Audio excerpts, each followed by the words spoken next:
दोस्तों नेतन्याहू का वही हिसाब हो चुका है कि धोबी कुत्ता घर का और न घाट का। ये आज नेतन्याहू का हिसाब हो गया है दोस्तों। ये निहत्थे लोगों पर गाजा में और लेबनान में हमले करके निहत्थे लोगों को मार रहा था, लेकिन अब इसका भारी भरकम देशों से जब इसका पाला पड़ा तो इसे अपनी जान छुड़ाना जोखिम लग रही है।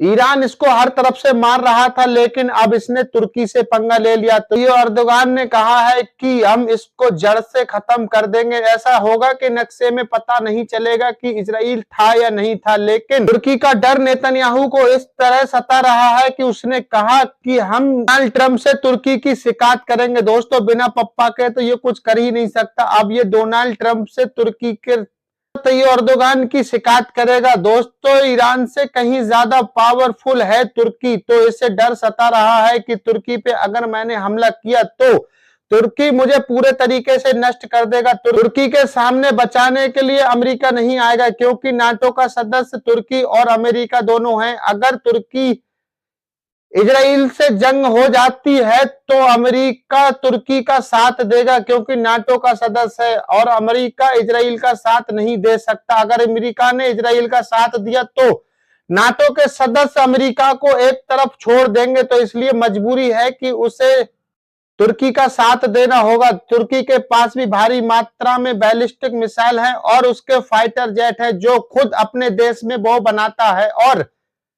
उसने काफी लड़ाकू विमान अमेरिका से भी खरीद रखे हैं। तो डोनाल्ड ट्रंप भी इजराइल को समझा रहे हैं कि किसी भी तरीके से आपको तुर्की से पंगा नहीं लेना है।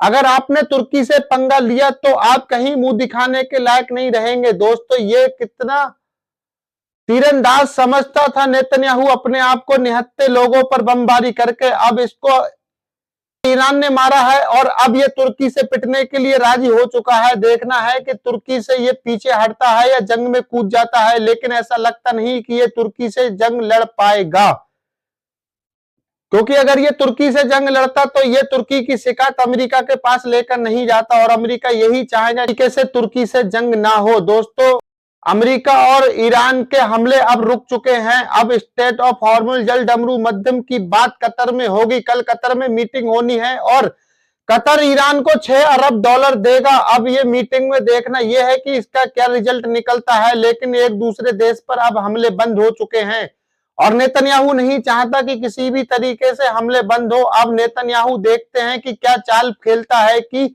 ये जंग फिर से शुरू हो जाए। ऐसी वीडियो देखने के लिए आप हमें सपोर्ट कर सकते हैं।